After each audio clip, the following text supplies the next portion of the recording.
ত্রয়োদশ জাতীয় সংসদ নির্বাচনকে সামনে রেখে প্রচারণা শুরু করেছেন প্রার্থীরা। সকাল থেকে সমর্থকদের সাথে নিয়ে ভোটারদের বাড়ি বাড়ি যাচ্ছেন তারা, দিচ্ছেন নানা প্রতিশ্রুতি।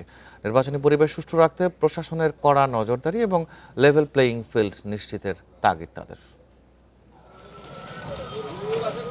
বুধবার প্রতীক পাওয়ার পর বৃহস্পতিবার সকাল থেকে নিজ নিজ এলাকায় আনুষ্ঠানিক প্রচারে নেমেছেন প্রার্থীরা। লক্ষ্মীপুর সদর আসনে বিএনপির প্রার্থী শহীদুদ্দিন চৌধুরিয়ানী পৌরসভার ৮ নম্বর ওয়ার্ড থেকে আনুষ্ঠানিক প্রচারণা শুরু করেন। বিপুল ব্যবধানে জয় পাওয়ার আশা তার।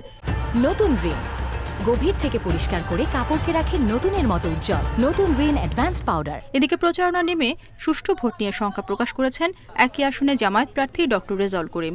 দুর্দিনের রানী চৌধুরীকে পেয়েছে, খুবই খুশি, সবাই উল্লাসিত। ইনশাল্লাহ ঘরে ঘরে দানের শেষের জোয়ার, এই জোয়ার অব্যাহত থাকবে। সন্ত্রাসীদেরকে গ্রেপ্তার করা হবে এবং অবৈধ অস্ত্র আছে, আমরা বারবার বলেছি, সেগুলো উদ্ধার করা ছাড়া একটি অবাধ সুষ্ঠু নিরপেক্ষ নির্বাচন অসম্ভব।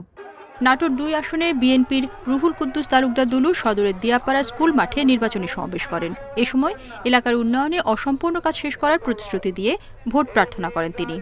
ইতিপূর্বে যেভাবে বিপুল ভোটে আমাকে নির্বাচিত করেছে, আমি আশা করি আগামী জাতীয় সংসদ নির্বাচনে ঠিক একইভাবে আমাকে আবারও নির্বাচিত করবে বলে আমি প্রত্যাশা করি। খুলনা ৫ আসনে জামায়াতের প্রার্থী মিয়া গোলাম পরোয়ার নির্বাচনী কার্যালয় উদ্বোধনের মধ্য দিয়ে শুরু করেন জনসংযোগ।